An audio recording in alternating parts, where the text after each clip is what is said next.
제가 학교에서 배울 때도 마리 앙뚜아네트는 사치의 아이콘? 명품을 되게 좋아했던 그런 왕비로 배웠거든요. 지금 계속해서 이제 그 마리 앙뚜아네트가 얼마나 사치를 했는가 아닌가 이런 것들에 이제 초점을 맞추시려고 하는데 우리는 그것보다는 이 자리에서는 조금 더 넓은 관점에서 그 뒤에 실제 모습은 어땠을까? 우리는 아마 그거를 찾아가 보려고 할 겁니다.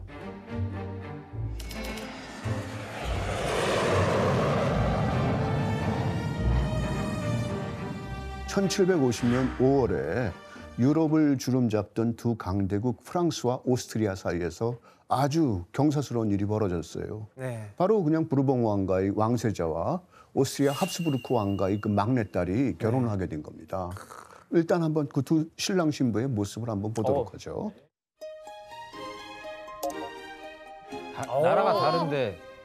뭔가 근데 닮았어요. 완전 애기네요. 아까 그 초상화랑 닮았네요. 진짜 마리 앙뚜아네트는. 되게 어려 보여요. 둘이 이 결혼할 사진에서. 당시에 14살, 15살이었어요. 와. 빨리 결혼했네. 이게 왜 빨리 결혼했는가? 정략 결혼이었기 때문에. 정략 결혼. 여기에 숨겨진 비밀이 있어요. 뭔가 하니 이제 원래 루이의 약혼자는 마리 앙뚜아네트가 아니라 마리 앙뚜아네트의 언니였던 마리아 카롤리나였어요. 그런데 다른 사정으로 인해 가지고 마리 앙뚜아네트와 결혼을 시키게 되는 겁니다. 사정이 있는데도 결혼을 시켜야 한다는 이유는 뭘까요? 두 나라 사이에 결혼을 시켜야 할 필연성이 있었다는 거죠. 그 필연성이 뭐겠어요? 전쟁이에요. 7년 전쟁이 벌어졌어요. 1756년에 7년 전쟁이 일어났는데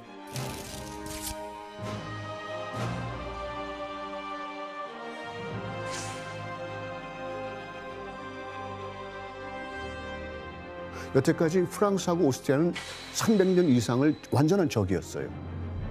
근데 프로이센이 새로운 강국으로 올라서요. 프로이센이 영국하고 손을 잡고 프랑스를 공격했어요.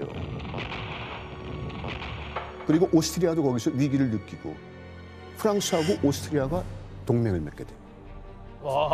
그 다른 큰 적을 대항하기 위해서. 예. 그 당시에 동맹을 맺는 어떤 방법 중에 하나가 결혼을 하는 겁니다.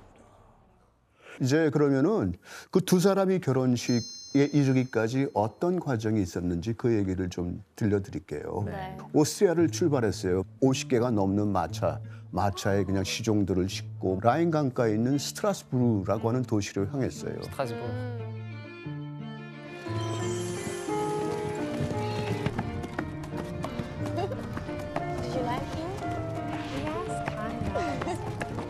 마리 앙뚜아네트는 여기에서 이제 결혼식 하기 이전에 특별한 의식을 치러요, 여기서. 여기서 여러분들에게 제가 먼저 처음 문제를 내겠습니다. 문제가 벌써? 마리 앙뚜아네트는 완전한 프랑스인이 되기 위해 국경 지역에서 해야 하는 행동이 있었습니다. 어떤 행동이었을까요?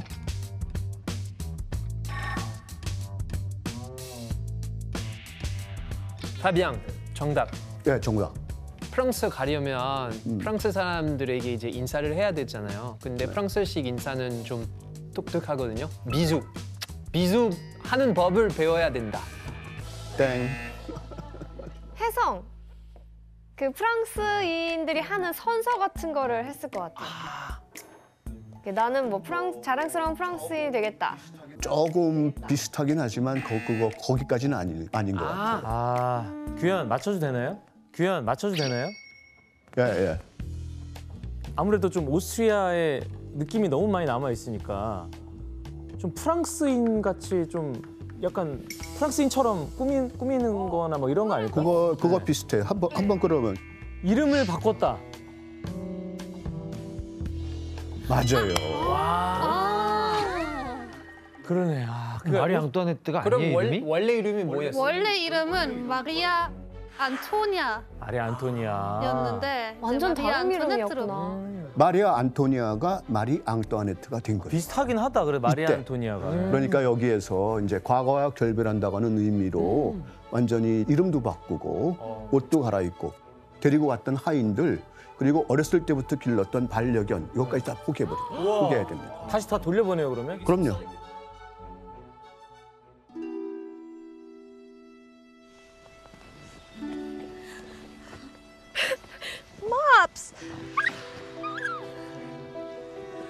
You can have as many French dogs as you like.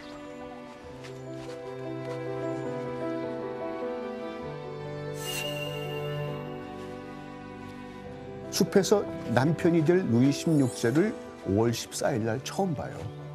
얼굴을 처음 봐요. 그래가지고 5월 16일 날 베르사유 궁전에서 결혼식을 올려요. 그 당시 이제 결혼식을 묘사한 그림이 있어요. 우리 한번 그 그림 한번 보도록 합시다. 벨사유 궁전이면 왠지 엄청 화려할 것 같아요.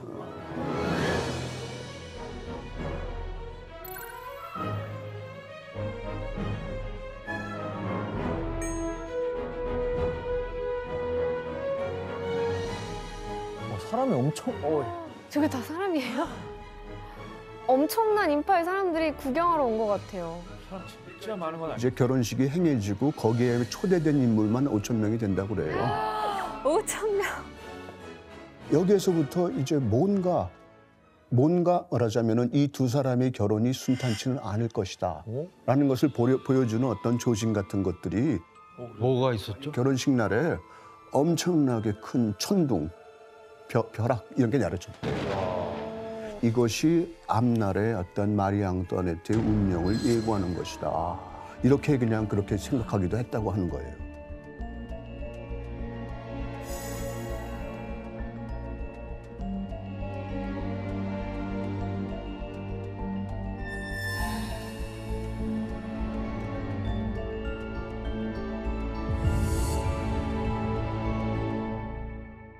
그 콩코르드 광장 같은 데서 이제 축하 행사가 열린 거예요.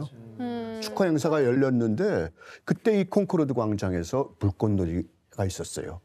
인파가 엄청나게 몰려갖고 거기에서 132명이 죽었어요. 132명이 죽었어요. 132명이 깔려 죽었어요. 사람들이 너무 많이 몰려가지고. 몰려들어오니까. 사실은 이 둘은 깜짝 놀랐어요. 깜짝 놀라갖고 그때부터 결혼을 축하하는 행사를 다 중단시켰어요. 그래가지고 궁정 비용을 전부 다 희생자들 가족에게 보냈다고 알려져 있어요. 아, 진짜요? 정말로. 그런데도 어떤 악소문이 돌았는가? 베르사유 궁에서는 여전히 파티를 벌이고 있었다. 와. 이런 종류의 악소문이 돌았던 거예요. 시작부터 안 좋았네요. 그런 악소문이 도니까 그때까지는 우호를 증진하려고 이 노력을 했다 하더라도 어떤 게 갑자기 생각날 거예요. 아, 오스트리아 우리 적국이지, 적국 출신이지. 이런 것들이 다시 또 떠오르는 겁니다.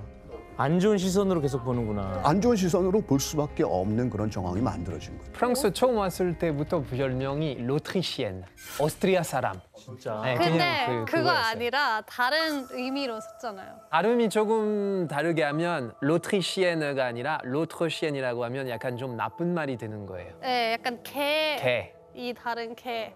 오스트리아 이런 개. 식으로, 네, 이런 식으로 욕했어요. 이것만 하더라도 여러분들이 생각하기에 어때요? 굉장히 말도 안 되는 악소문이죠. 그렇죠. 앞으로 등장하게 될 가짜 뉴스, 악소문은 이것보다 상상을 초월합니다. 앞으로. 앙뚜아네트가 미움을 받은 이유 중에 하나가 뭘까요? 여러분들이 한번 조금 생각해 볼래요? 공주로서 한 나라의 어떤 왕한테 결혼하러 왔어요. 그럼 해야 할 일은 뭐예요? 아이를 낳아야죠. 아이를 낳아야죠. 왕비가 아이를 낳더라도 특히 또 후계자를 낳아야 되는 건데 아들을 낳아야 하는데 7년 동안이나 아이를 낳지 못하고 있었던 겁니다.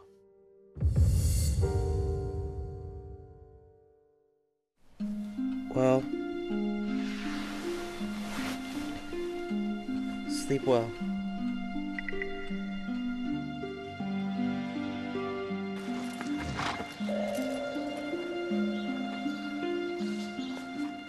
사람들이 뭐라고 했을 것 같아요? 여러분들 생각해 보세요. 여자가 문제다. 여자가 그렇죠. 문제다 뭐 이렇게 생각했겠죠. 당연히 그렇겠죠. 아이를 낳지 못하는 책임을 루이 16세가 아닌 마리 앙뚜아네트에게만 물었다고 하는 거예요. 이 결혼을 결정한 게 오스트리아 측에서 결정한 사람은 마리아 테레자죠. 어려운 일이 있을 때마다 저 딸에게 편지를 보내서 조언을 해줘요. 혜성 씨가 한번 읽어주실래요? 네. 아. 월경에 돌아왔다는 소식을 들으니 이 어미로서는 기쁘다고 말할 수 없군요.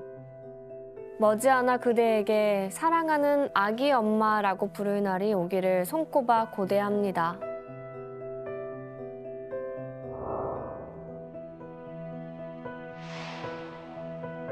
두 나라가 같이 동맹을 맺은 이유가 있잖아요. 그 동맹을 공고하게 하려면은 손자를 빨리 낳아야 되는 건데 네가 빨리 엄마가 됐으면 하는 어떤 그런 염원을 담아가지고 지 딸한테 편지를 보내. 아 이게 근데 염원으로 받아들일지 딸 약간 압박도 입장에서는 그럴 수 이게 있을 것 같아. 스트레스로 올지는 난 오히려 스트레스 받을 것 같아 선생님. 진짜로.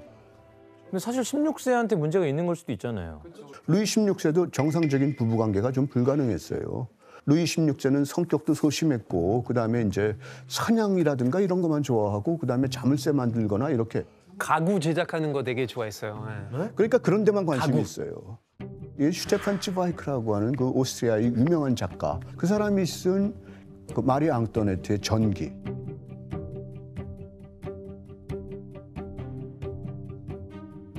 그러니까 건강에 관련된 어떤 그런 거죠. 그러니까 이제 고래 잡는다고 하는 그 아 고래 잡는 수술요? 말하자면 수술을 한 다음에 부부 생활이 가능했다. 그건 아니었을 거라는 거예요. 그리고 그때 당시에 그런 고래 잡는 수술이 있나요?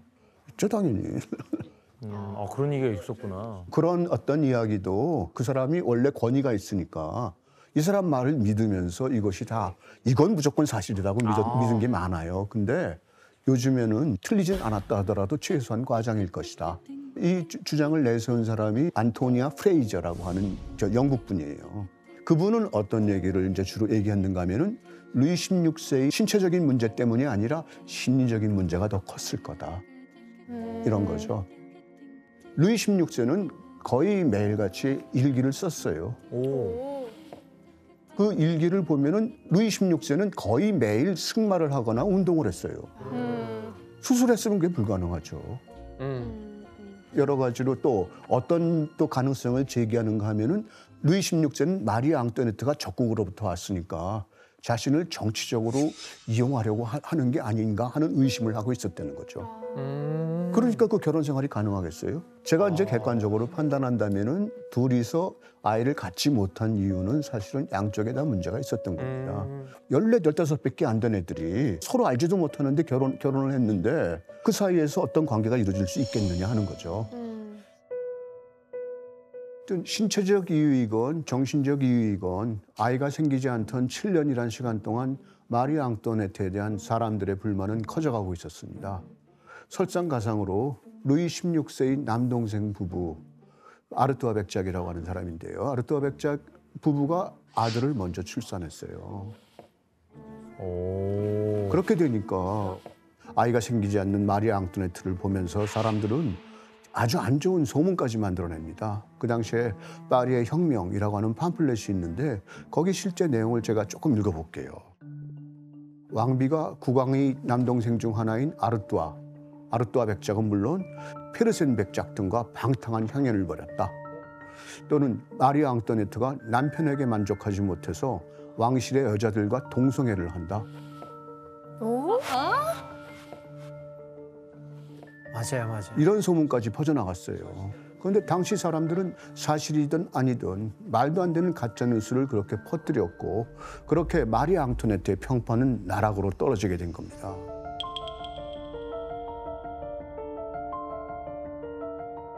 자신을 향한 어떤 시선은 너무나 따갑습니다. 마리 앙토네트는 외롭고 답답함을 느꼈는데 어디서 즐거움을 찾았을까요? 마리 앙토네트는 베르사유 궁의 화려한 생활에 빠지게 됐어요.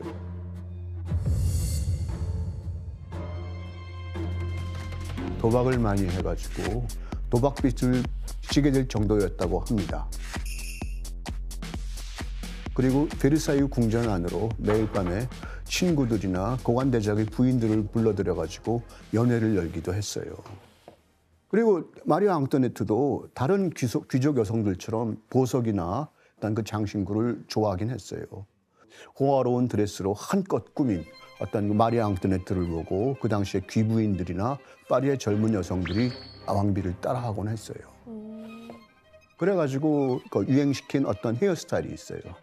아주 유명한 게 있는데 그게 푸프라고 하는 거예요. 아, 이거 이렇게 높은 머리 거. 높게 하는 거. 풍선같이 부풀려가지고 거기다가 리본이라든가 때로는 과일, 채소, 액세서리 이런 다양한 소품으로 이 머리 위를 장식한 거예요. 네. 와 이게 진짜. 이런 거예요.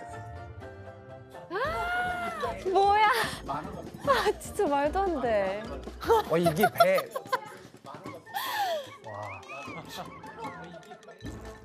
실제로 있었으니까 풍부한 만화였겠죠. 그렇죠? 아니 무게감이 있어서 약간 디스크가 있을 것 같아요. 진짜 무거울 것 같아요.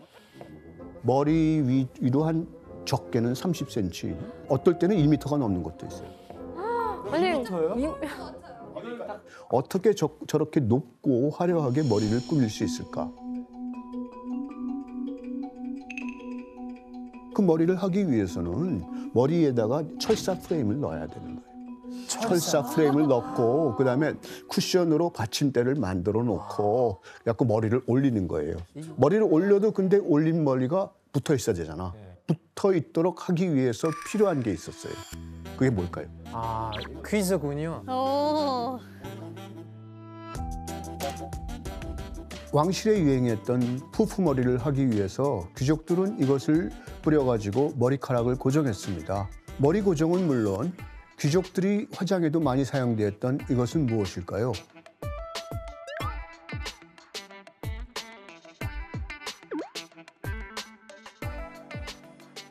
스프레이가 그때 있었을까?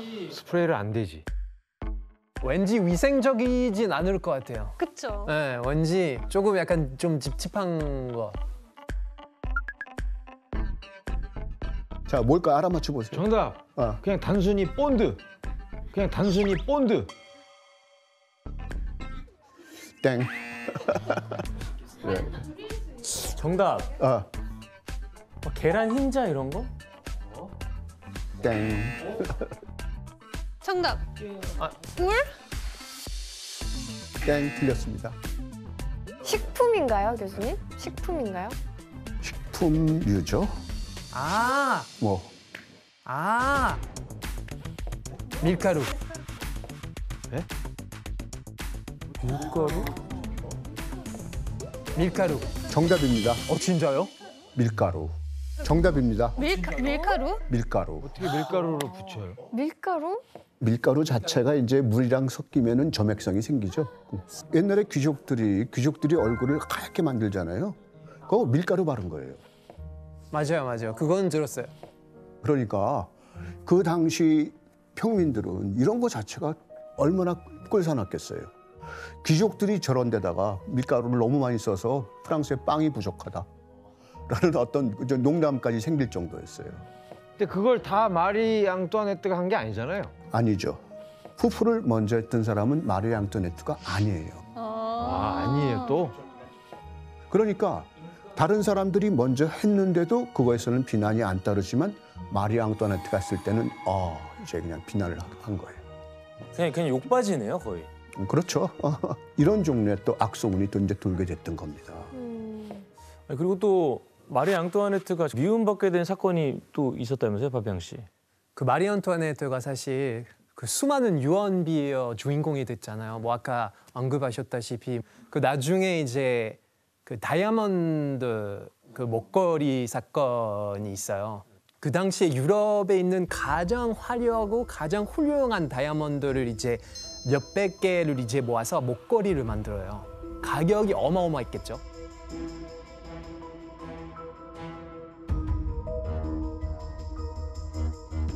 그 당시에 파리에서 사기치는 부부가 있었어요. 라보트 백작 부부인데요. 그 둘이 왕비의 측근이라고 사칭해서 추기경에게 목걸이를 선물하자고 사기친 후에 보석성에게 목걸이를 받아서 사라졌어요. 나중에 그 민중들이 마리 안투아네트가 이제 그 목걸이를 가지고 있다고 착각을 해요. 그리고 나중에 이거 재판 결과가 나와요. 마리 앙뚜아네트는 무관하다. 재판 결과가 이렇게 나왔는데도 사람들은 이게 여기 얽혀 있는 그 스캔들로만 기억하는 거예요. 얼마나 억울했을까요, 진짜. 해명하기도 쉽지 않고. 그러니까. 그래 이제 요새 말로 한다면은 가짜 뉴스죠. 가짜 뉴스에 우리가 진짜로 경각심을 키우고 조심해야 된다고 하는 이유가 여기서 생기는 거죠. 그러니까 이런 것들이 앙뚜아네트에게 아주 큰 부담이 됐던 겁니다. 온갖 구설수에 오르내리면서 마리 앙뚜아네트는 아주 민심을 잃게 된 거예요. 그런데 그 당시에 상황을 바꿔놓을 역전시킬 만한 어떤 그런 일이 일어났어요. 그게 뭔가 하니 마리 앙뚜아네트가 임신을 했던 겁니다. 임신을 했던 겁니다. 드디어. 와. 동생이 처한 공경을 보고 요세프 2세가 베르사유에 찾아와요. 그리고 좀 더 가정생활에 신경 쓰라라고 하는 그런 방식의 충고를 해요. 그 충고를 받아들였기 때문인지 이 둘 사이에서 아이가 생겨나는 겁니다. 그러면 마리 앙뚜아네트는 이제 조금 민심이 좀 괜찮아졌겠네요. 그때부터. 아, 그렇지가 못해요. 근데 또 이게 안타까운 일이에요. 계속해서 한 번 그냥 인심이 떠나가 버리면 그건 되돌아오기가 쉽지가 않습니다.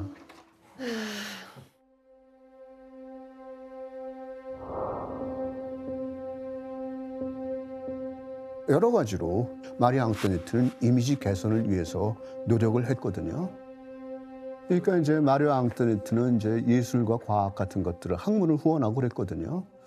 여러분들 1782년 12월에 몽골 피해 형제라고 들어봤죠? 네, 처음으로 열기구를 띄웠던 사람. 몽골시아.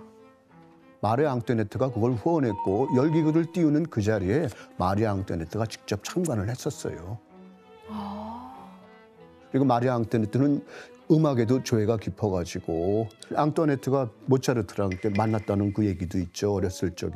네, 맞아요. 그렇죠. 네, 어렸을 때 만났다고 들었는데 그때 모차르트 6살밖에 안 됐고 마리 그렇죠. 앙투네트 2살 연상이었죠. 어우, 잘 알고 있네. 네. 맞아요. 그래서 그때 마리 앙투네트가 모차르트가 연주하는 거 봤는데 이제 연주 마치고 뭐 모차르트 나오다가 넘어졌는데 그때 마리 앙투네트가 일으켜 세워줬어요. 그래서 그 순간에 모차르트가 한눈에 반했대요. 그래서 그때 모차르트가 공주님 저랑 결혼해 주시겠어요? 라며 정혼했다고 들었어요. 6살짜리가 6살. 모차르트는 진짜 빨랐다 걔는. 근데 그래서 나중에 모차르트가 이제 마리 앙뚜아네트의 음악 가정교사가 돼요. 그러니까 마리 앙뚜아네트가 예술에 대한 사랑이 어느 정도였는가 하면은 당시에 이제 피가로의 결혼이라고 하는 작품을 알죠? 예. 그 내용은 사실은 귀족이나 왕실을 조롱하는 거예요. 완전한 조롱으로 가득 차 있는데 루이 16세는 원래 그 공연을 허락하지 않았어요. 그랬겠죠. 근데 마리 앙뚜아네트가 계속해서 남편에게 간청을 하는 거죠. 그래서 그게 공연하게 되는 거예요. 사고가 굉장히 개방적이었네요. 만약에 입헌군주제나 뭐 19세기나 뭐 20세기에 태어났으면 굉장히 인기 많았을 것 같은 왕비는 같아요. 그렇죠. 그러니까 이제 이 당시에 마리 앙뚜아네트의 초상화가 공개돼요. 초상화를 한번 봐요. 입은 옷이 어때요? 이건 되게 화려하진 않은 것 같은데. 옷이. 화려하지 않죠? 수수한데 진짜. 수수한데. 그리고 이게 쉬미지 같은 거예요. 쉬미지가 속옷이죠. 여자들의 속옷 같은 거예요. 이게 속옷이에요? 속옷이라고요? 굉장히 화려한데 속옷이. 이게 화려해 보이지만 그 당시에 다른 초상화는 어떨까요? 로코코 시대의 어떤 격식을 갖춘 화려한 어떤 예복 같은 걸 다 입었다는 거예요. 근데 지금 이거는 속옷 같은 거를 입고 나온 거예요. 오늘날 식으로 생각한다면은 퍼스트 레이디가 속옷 차림으로 사진 찍은 거야. 그런 거랑 비슷한 거예요. 그것 때문에 사람들이 마리 앙뚜아네트에 대해서 훨씬 더 큰 비난을 쏟아내요. 그리고 더군다나 이 옷은 면화로 만든 옷이에요. 그 당시 면화는 어디서 주로 수입이 됐죠? 인도는 어디의 식민지죠? 영국이죠. 그러니까 프랑스에서는 적국인 영국풍으로 된 옷을 입었다. 이렇게 본 거예요. 그러니까 여기서도 또 문제는 있어요. 점점 얘기를 들으면 들을수록 불쌍해지는데요. 그러니까요. 뭘 해도 욕을 먹으니까. 그러니까 비난을 받는 걸 알아요. 그 다음에 다른 초상화를 그려요. 다른 초상화는 뭘까? 그걸 한번 보시죠. 자기 자식들이랑 궁정에서 가정적인 왕비의 모습을 그리는 거예요. 그런데 이렇게 초상화가 공개된 뒤에도 왕비의 이미지는 개선되지 않았어요.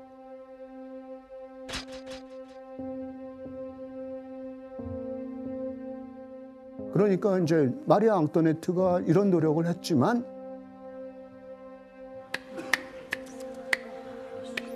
여전히 마리아 앙토네트의 평판은 좋아지지가 않았다고 하는 겁니다.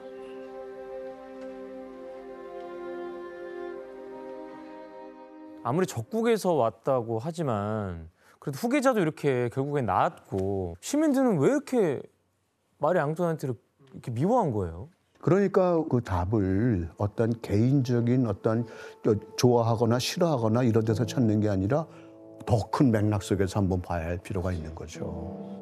그렇죠. 그 당시 백성들의 삶이 어땠는지 우리가 그거를 한번 살펴봐야 한다고 하는 겁니다. 매일 베르사유 궁전에서 파티를 벌이는 귀족들과 달리 프랑스 그 당시의 시민들은 먹을 게 없어서 굶어 죽기 직전이었어요. 바로 이때 최악의 자연재해가 발생했어요. 그러니까 농사가 제대로 될 리가 없었어요. 엄청난 흉년이 들었어요. 추위와 굶주림에 시달리는 사람들이 늘어나기만 시작했어요. 그런데 국가 자체도 재정이 힘드니까 세금만 더 뜯어가게 되는 겁니다. 온갖 종류의 세금이 징수됐어요. 왕이나 영주의 지배 아래 있는 토지의 따위유라고 하는 것을 부과했죠. 그다음에 교회에는 11조를 냅니다. 그다음에 사람이 머릿수에 맞춰서 내는 인두세도 있고 그 영주가 독점하고 있는 물방앗간에 있는 제빵기라든가 포도 압착기 이런 시설을 사용할 때마다 사용료를 또 내야 했어요. 와, 진짜 대박이다. 이런 일들이 벌어졌어요. 그 당시 상황을 풍자한 그림이 있어요. 한번 보도록 하죠.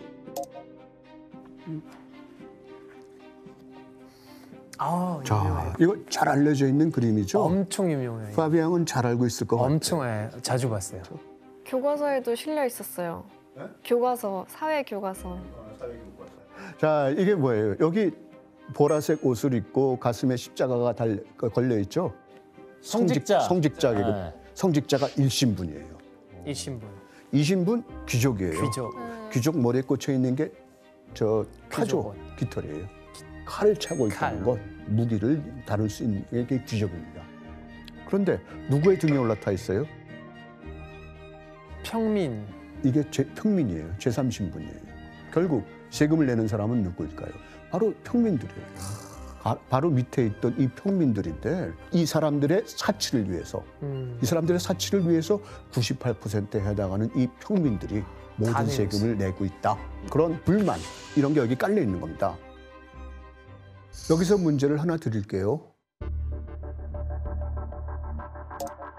이 그림 속에는 당시 프랑스의 신분에서 비롯된 불평등한 상황이 숨어 있습니다.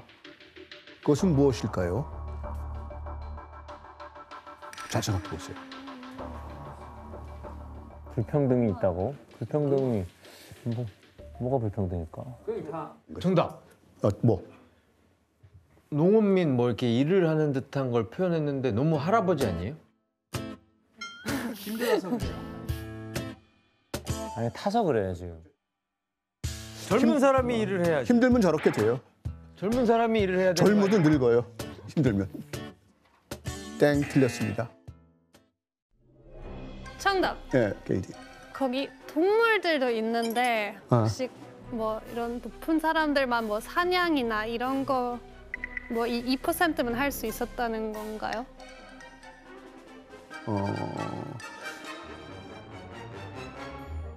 답이 정답이에요.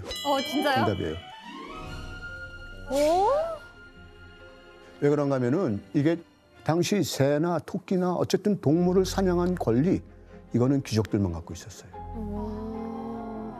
그러니까 유럽에서 힘든 시기에 그 농민 반란할 때마다 이 사람들이 요구 조건을 내걸어요. 거기에 꼭 들어있는 게 뭘까? 우리도 사냥을 하고 낚시를 할 수 있게 해달라는 거죠. 그건 좀 하게 해주지. 그럼 농작물을 다 먹어치워도 그냥 보고만 있어야 할 수 되는 없는 거예요? 그러니까 바로 그러한 상황까지도 여기에 들어있는 겁니다. 그리고 불어가 그 밑에 이렇게 써 있어요. 네, 여기는 약간 옛날 불어이고 그 요즘 말로는 하면은 Il faut espérer que ce jeu-là finira bientôt. 이러한 농간이, 이러한 장난질이 곧 끝나기를 바란다 정도의 뜻이에요.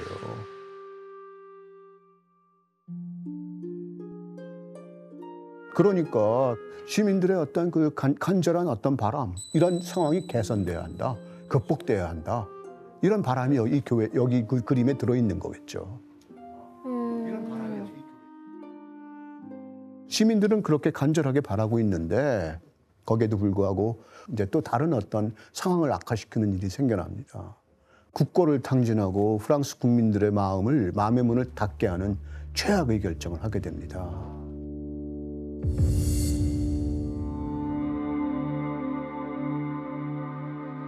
국민들은 굶어 죽어가고 있는데 그 사람들을 도와주지는 못할 망정 미국의 독립전쟁을 지원하기 위해서 엄청난 어떤 예산을 거기다 사용하게 된다는 겁니다.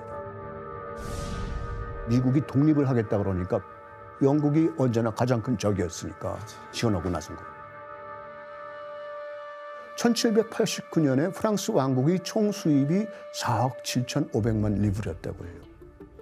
그런데 루이 16세가 미국 독립전쟁에 참전하는 동안 거의 한 3, 4년 정도 참전했는데 그 사이에 한 20억 리브르를 썼어요. 그러니까 1년 예산 전액을 거기다가 독립전쟁을 지원하는 데 쏟아부었다라고 해도 과언이 아닙니다. 그리고 이제 미국은 독립에 성공했어요, 결국. 영국부터 독립했는데 미국이 독립한 뒤에도 교역을 했던 나라는 영국이었어요. 뭐야? 황당해. 프랑스는 전쟁이 끝난 다음에도 도움을 하나도 못 받아요. 프랑스는 오히려 빚만 늘어났어요. 야, 그럼 그 돈도 어차피 다 서민들 세금이니까. 결국은 그런 거죠. 그러니까 화가 날 수밖에 없죠. 아니 근데 그러면 그거를 루이 16세가 본인이 그냥 그렇게 하자고 정한 거예요? 거기에도 그러니까 마리아 앙뚜아네트가 크게 작용을 했어요. 결정을 하도록 부추긴 그런 게 있어서 그것이 이제 마리아 앙뚜아네트가 스스로 비난을 자초한 그런 부분인 거죠. 아이고. 바보였네. 그러니까 독립전쟁까지 지원된 국에서 힘들었는데 왕실 재정이 이제 거의 파탄난 상황이었죠. 그런 재정 위기를 타파하기 위해서 어떤 역사 속에서 선례를 이끌어내요. 어떤 엄청난 결심을 하는데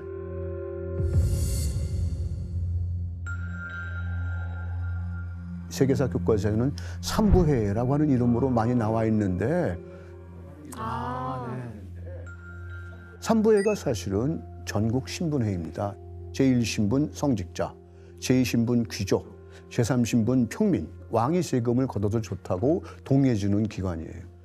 신분들이 한자리에 모이게 해가지고 세금을 그 사람들도 내게 하라고 그러면은 성직자나 귀족이 내겠어요? 거기 찬성하겠어요? 찬성 안 해. 당연히 반대하죠. 그리고 신분마다 한 표야. 인구가 그렇게 많다 하더라도. 머릿수가 아니고 항상 2대1이네요.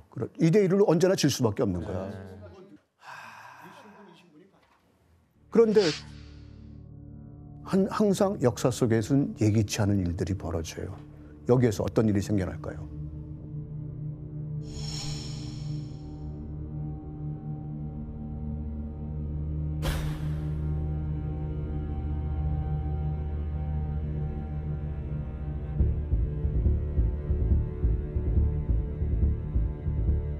이걸 요구했던 거예요. 그런데도 그 당시에 루이 16세 스스로가 거기에 반대를 해요. 감히 너희 평민 따위가 내 말을 거역해 이런 방식으로 대응한 겁니다. 그래가지고 이제 평민들이 국민의회라고 하는 것을 만들죠. 말하자면은 자신들이 주도하는 어떤 그 프랑스를 만들려고 한 거죠. 루이 16세는 거기에서 위협을 느낍니다.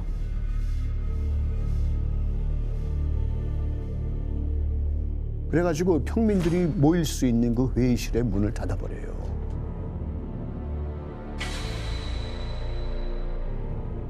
그랬더니 어떻게 돼요? 그 평민들이 근처에 있는 테니스 코트로 가는 겁니다. 그게 우리가 잘 알고 있는 테니스 코트의 선언이라고 말하는 겁니다.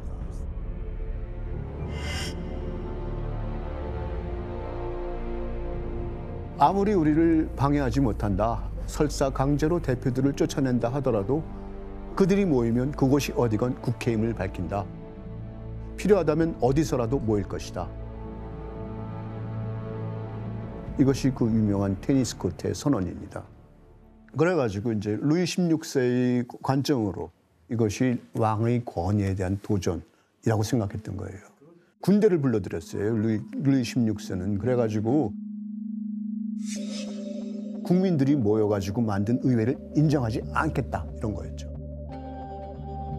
그런데 이 루이 16세의 의도와는 다르게 상황이 흘러가기 시작합니다.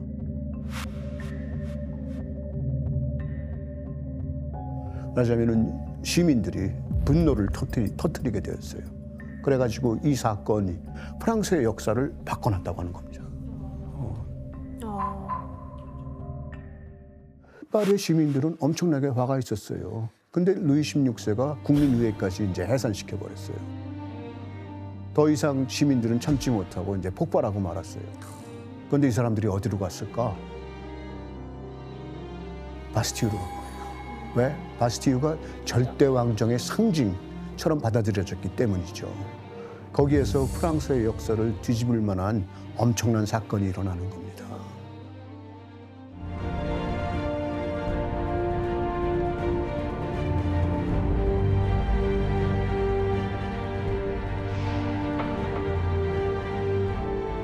파리 중심지에 우뚝 서 있는 바스티유 감옥의 성탑.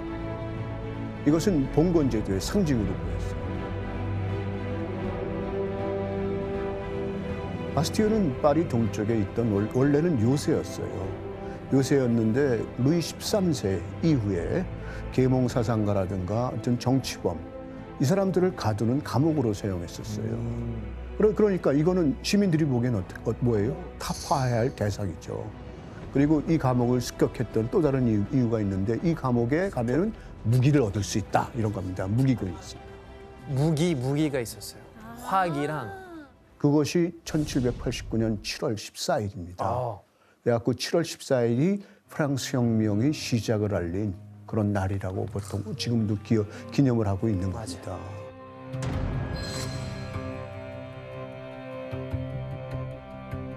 그 시민들은 여기를 습격했는데 여기에 또 갇혀있던 죄수들을 만나요. 가서 봤더니 죄수가 딱 7명뿐이었어요.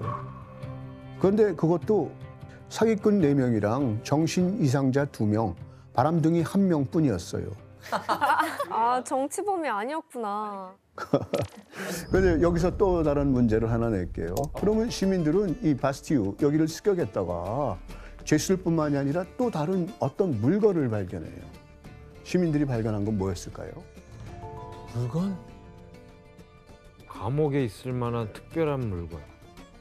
아, 파비앙. 바게트.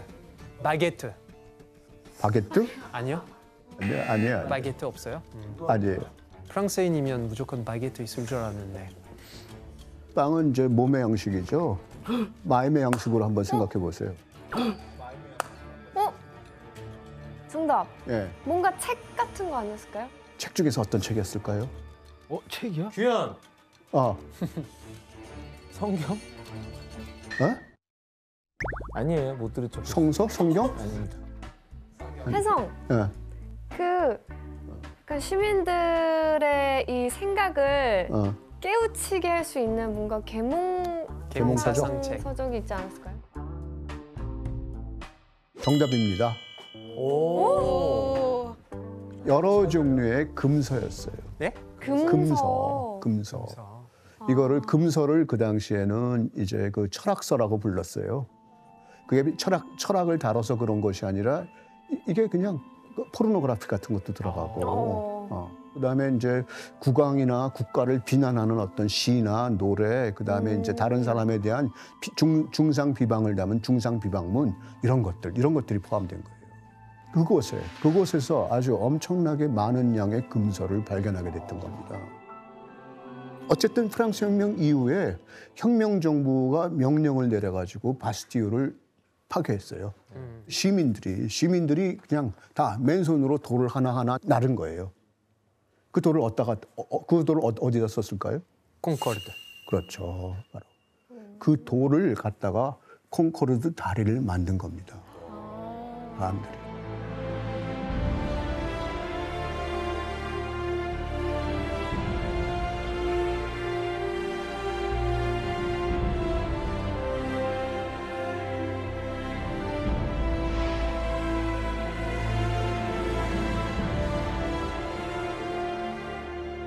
구체제를 이제 짓밟는다는 의미로 그 돌을 가지고 이제 콩코르드 다리를 만든 거죠. 그러다가 우리는 이제 밟잖아요. 옛날 체제를 밟고 올라간다. 옛날 체제, 구체제를 이제 짓밟는다는 상징적인 그런 의미로 이렇게 만들었다고 해요. 그래서 콩코르드 광장으로 가는 그 다리의 다른 이름이 혁명의 다리입니다. 아, 그래서 혁명의 달이구나. 상상이 안 되는 게 요즘 바스티유는 젊은 애들이 노는 동네예요. 핫플레이스. 아 저기가 약간 핫플레이스예요. 홍대 같은, 진짜? 와우. 이태원 같은. 좀 카페가 많고 좀 바가 많고 밤이 되면은 사람들이 길에서 뭐 이렇게 헌팅도 하고 막 그래요? 그 헌팅도 하고 그랬겠죠. 핫플이구나, 핫플. 근데 이제 어쨌든 그 바스티유 습격을 통해서 프랑스 혁명이 이제 본격적으로 시작된 겁니다. 그런데 프랑스 혁명이 시작되니까 어떻게 될까요? 오히려 마리 앙뚜아네트를 위한 가짜 뉴스가 훨씬 더 악랄하고 노골적이고 외설적으로 변했어요. 숫자도 엄청나게 늘어났어요. 끝이 없네요. 끝이. 그만.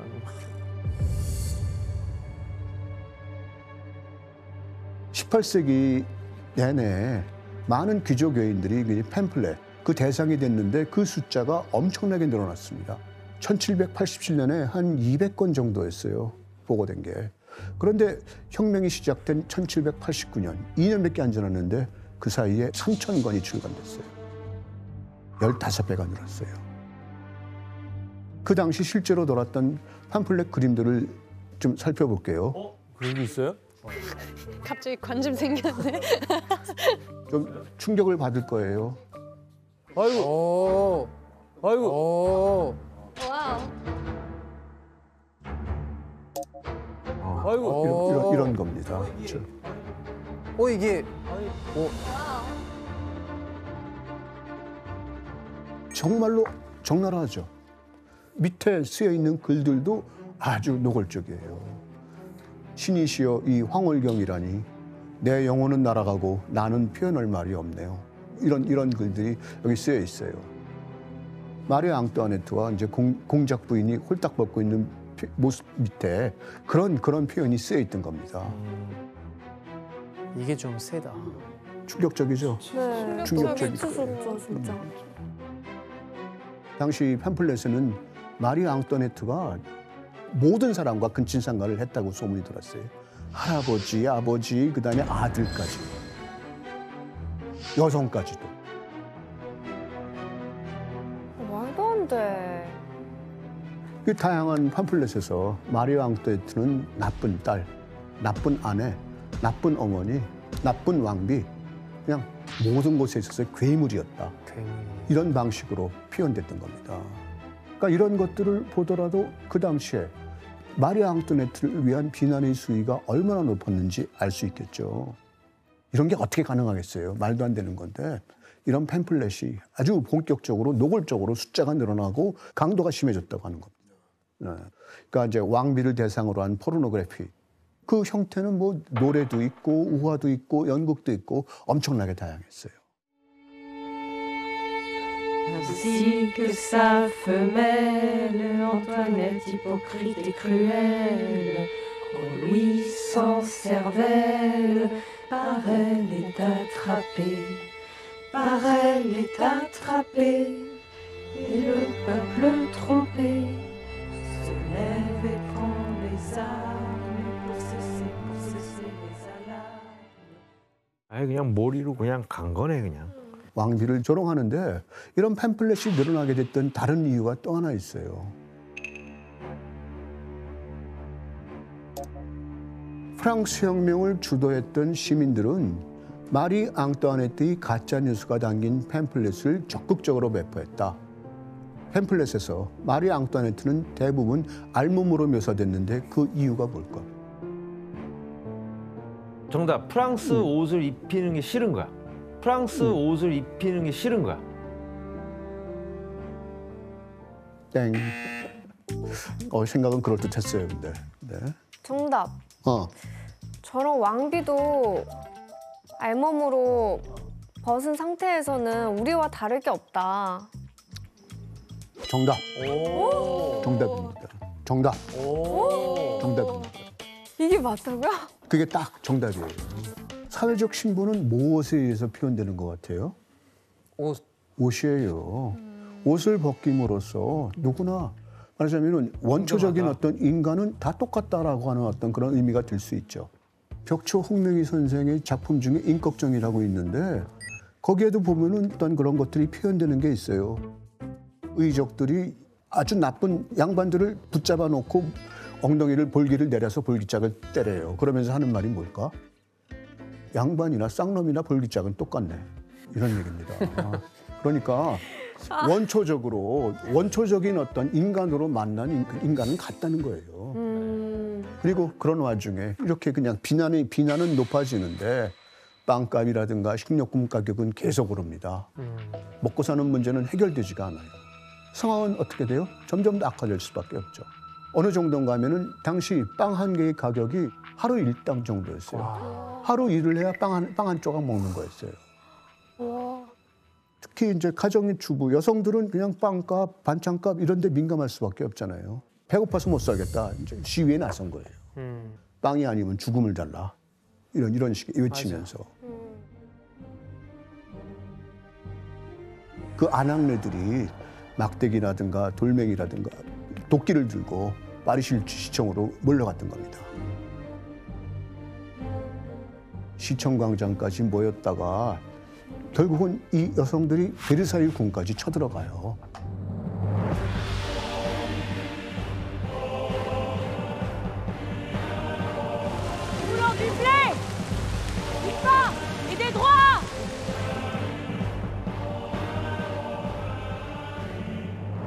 궁까지 쳐들어가서 왕대 침실까지 쳐들어가요. 내부로요? 그럼요. 그래가지고 루이 16세와 마리 앙뚜아네트 그리고 왕세자를 붙잡아요. 붙잡아가지고 그다음에 이제 파리로 데려가는 겁니다.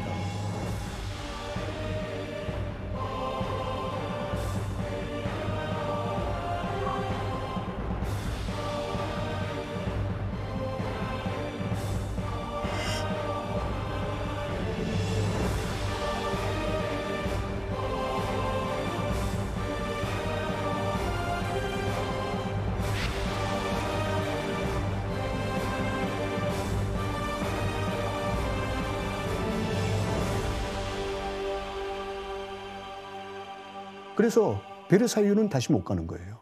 띨띨이 궁으로 가게 돼서 거기 살게 되는 겁니다. 그러니까 이제 어떻게 될까요? 절대 왕권을 누리던 루이 16세나 마리 앙뚜아네트 그리고 그 왕족인데 그 왕족들이 이제 국민의 감시 아래 살게 된다. 근데 마리 앙뚜아네트가 사람들이 빵이 아니면 죽음을 달라고 했는데 맞아. 빵이 없으면 케이크를 먹으면 되지 맞아. 이런 말을 했다고 해요. 근데 거기서 말한 케이크가 브리오슈라는 브리오슈. 그 말도 마리 앙뚜아네트가 했다라고 사람들은 그런 소문이 딱 돌았어요. 안 했을 거야. 안 했지. 할 수가 없지. 누구한테 그 말을 해, 심지어. 그 말은 이미 돌아다니던 말이에요. 장자크 루소의 고백록 제6권에 그 말이 나와요. 장자크 루소가 그 말을 하는데 어떤 얘기를 하는가 하면은 와인을 마실 때 그 사람들은 보통 바게트랑 같이 먹죠. 근데 바게트가 없었던 거야. 그러니까 루소가 뭐라고 얘기했는가 하면은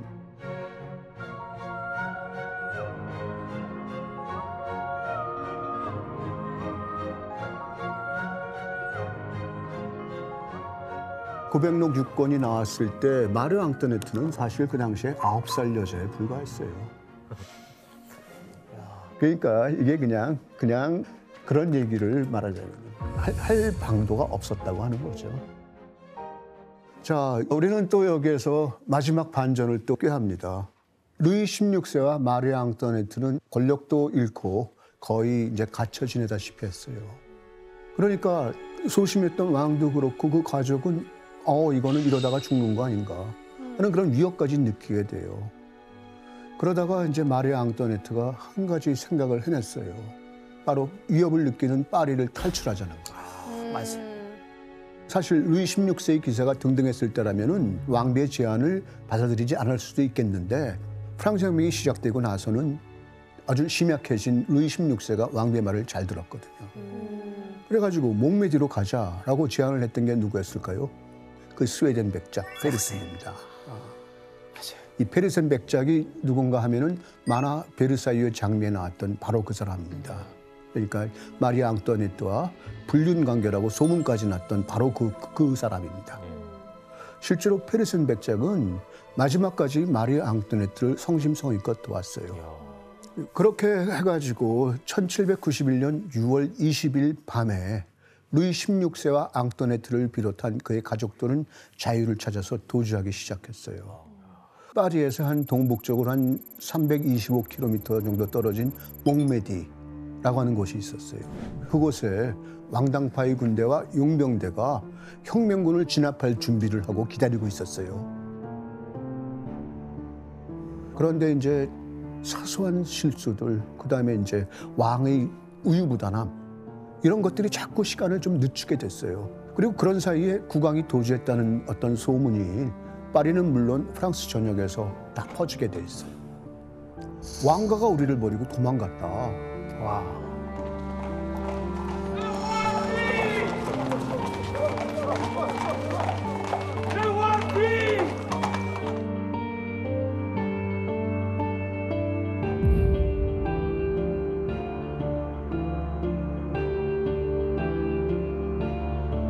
그런데 이제 어떤 마을에 수상한 마차를 탄 수상한 사람들이 나타났어요. 바로 루이 16세와 마리 앙뚜아네트 그리고 그 가족들이에요. 마차 밖에 다가온 호위대원이랑 인사를 하려고 루이 16세가 창밖으로 머리를 내밀었어요. 그런데 그 호위대원이 마차 안에 있는 사람한테 너무도 공손하게 인사를 하더라. 그걸 눈여겨본 사람이 우체국장이에요. 그 마을에. 우체국장이 그 얼굴을 봤더니 프랑스의 그 지폐, 아시냐 지폐 거기에 그 왕의 사진이 올라와 있어요.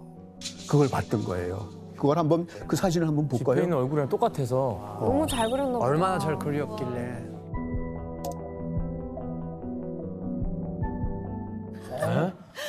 저렇게 생겼어요. 그거랑 또 이게 어떻게 알아보죠? 아니 이걸 보고 어떻게 알았지? 이게 이제 1791년에 아시냐. 바로 이제 그 바렌느 도주 사건이 있었던 바로 그 당시죠.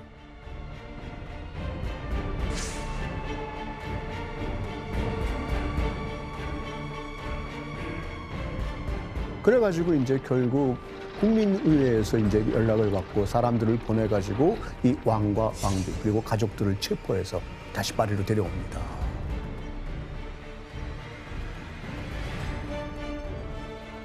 그리고 국민의회에서 이 가족들이 파리로 호송되어 오는데 침묵으로 그 사람들을 맞이해라.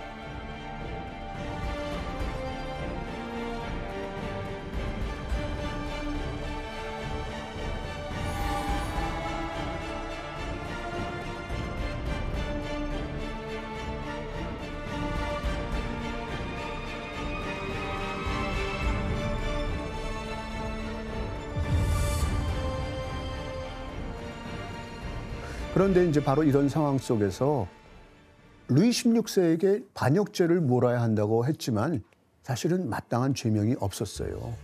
무죄 석방해야 한다라고 하는 의견도 많았어요. 왕을 퇴위시켰는데 무슨 또 이제 처형을 하느냐 이런 거죠. 바로 이때 이런 상황 속에서 루이가 죽어야 프랑스가 삽니다. 라고 말하면서 루이 16세를 처형해야 된다고 강하게 주장하던 사람이 있어요.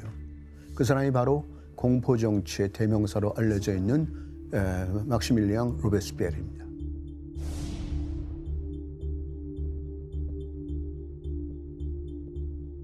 루이 16세를 재판하는 것, 그것은 혁명 자체를 비난하는 겁니다. 조국이 살아있어야 하므로 루이는 죽어야 합니다. 이렇게 얘기를 했어요.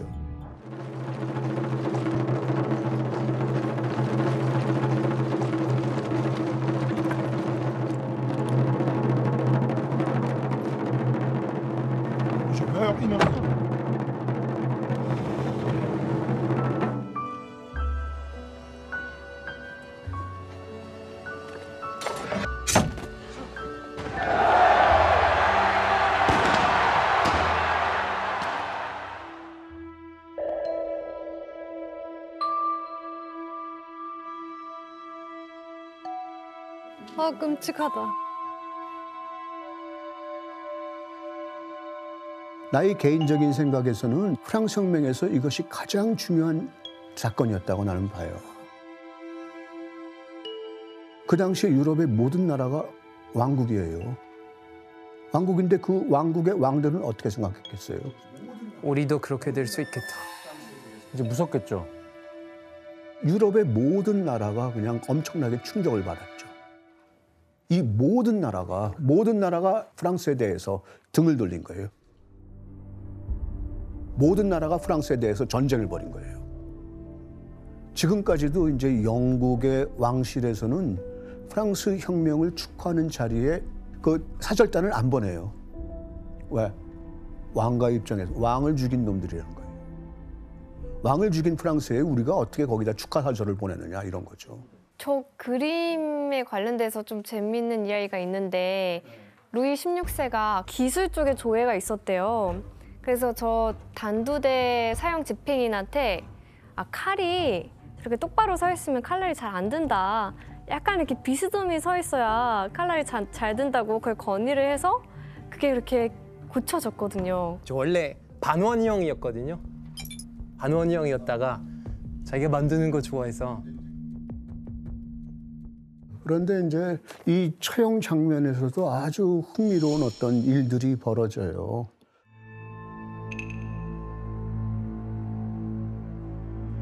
여기서 문제를 하나 드릴게요.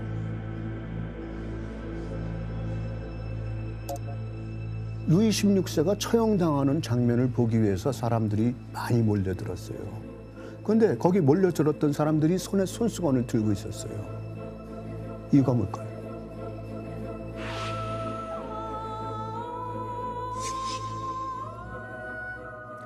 이게 끔찍하니까 보지 않기 위해서 눈을 가리려고.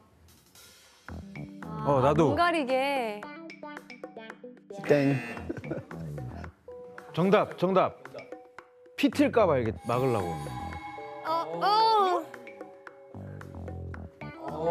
아니에요. 이 문제에서 우리가 생각해야 되는 것은 인간이 얼마나 말하자면 민간 속설 같은 것에 현혹되어 가지고 자신의 어떤 개인적인 이익을 위해서 아주 그냥 좀 저열해질 수 있는가. 이익이요? 이익이 생겨요?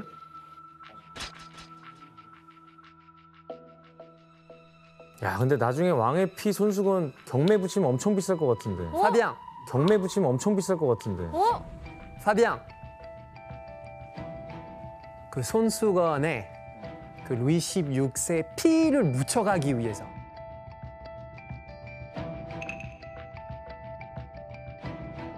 정답. 정답. 진짜요?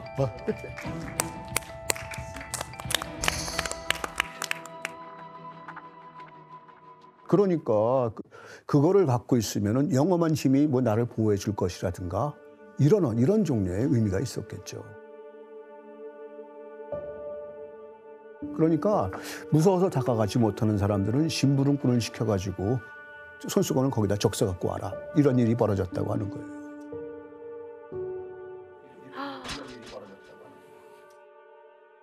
그래갖고 루이 16세는 형장이 이슬이 돼서 사라졌어요. 그럼 그 다음에 타겟은 누구였을까요?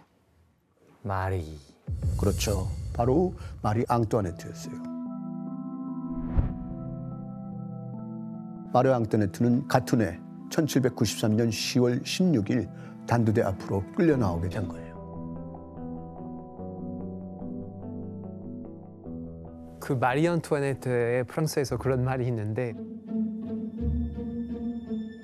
그 전날에 머리가 갑자기 하얗게 져서 그런 말이 있어서 공포에 질려서 그랬다는 말이 있죠.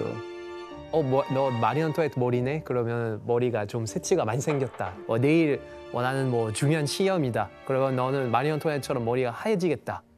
아, 그런 표현이 있어요? 그러니까 이제 그 마리 앙투아네트는 한 감옥에 수감되어 있었어요. 감옥에 수감되어 있다가 이제 형장으로 끌려오는데 그때의 그림을 한번 우리가 보도록 하죠. 이게 바로 말하자면 자크 루이드 다비드라고 하는 유명한 화가가 있죠. 다비드는 너무 유명하죠. 자크 루이드 다비드. 그 다비드상의 그 다비드가 아니라. 다른 다비드? 그 화가가 이런 스케치를 그린 거예요. 그러니까 이게 언제의 스케치인가 하면은 형장에 끌려갈 때 마차를 타고 거기 들어가죠. 창 속에서 보이는 그 모습을 스케치한 거예요. 되게 살 많이 빠진 모습이네. 늙어 보이네요, 갑자기. 여기를 보면은 이제 흰머리 이런 것들은 잘 이제 드러나지 않지만 머리카락이 다 잘렸죠. 머리가 없는데? 왜 그랬을까요? 단두대 걸릴까 단두대 봐. 이제 잘라야 되니까. 그 걸려서 안 잘릴까 봐. 단두대 목이 잘리도록 하기 위해 가지고 머리를 잘랐던 거예요. 마리 앙투아네트는 정말로 파란만장한 삶을 살면서 평생을 혹평과 가짜 뉴스에 시달렸어요. 근데 마지막 순간까지도 하지도 않은 온갖 죄목을 다 끌어안게 되는 겁니다. 그래서 당시 검사가 마리 앙투아네트를 이렇게 평가했어요. 기현 씨가 한번 읽어주실래요? 영원히 가증스러울 이름이 역사책에서 지워지지 않을 이들과 똑같이 루이 카페의 미망인인 마리 앙투아네트는 프랑스에 있던 기간에 프랑스 국민들의 천벌이자 흡혈귀였다. 적관을 통해서 프랑스를 전복하려 했던 반역행위, 재정 낭비, 정부의 부패를 물은 죄, 백성에 대한 기만, 그리고 왕을 타락하게 한 죄, 그리고 아들과의 근친상간. 말도 안 되는 얘기인데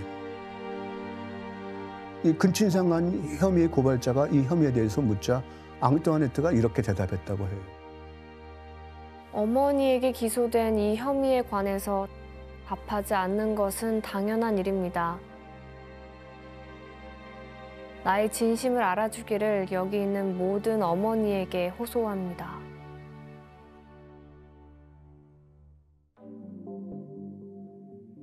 이 말을 듣고 재판장에 있던 모든 여성들이 마리 앙투아네트에 동조했어요. 그런데 아이러니하게도 이 기소에 대한 증언을 했던 사람이 바로 마리 앙투아네트의 아들이었어요. 왕세자였어요. 아들이 증언을 했다고요? 사주를 당한 거지.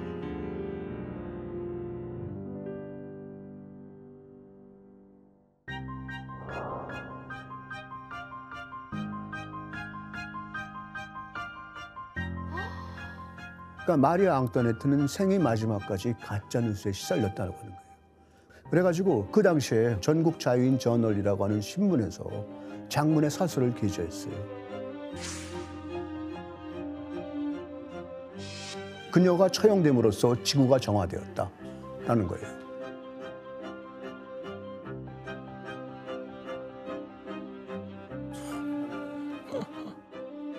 마리 앙투아네트는 실제로 어떤 사람이었을까요? 자신의 집사와 하녀가 사망했을 때 그 아이들이 고아가 될까 봐 그 아이들을 입양했어요. 따뜻한 사람이었네. 진짜 전혀 몰랐네요. 그런 측면은 조금도 고려하지 않고 그냥 이런 죄목을 쓰고 마리 앙투아네트는 처형을 당했던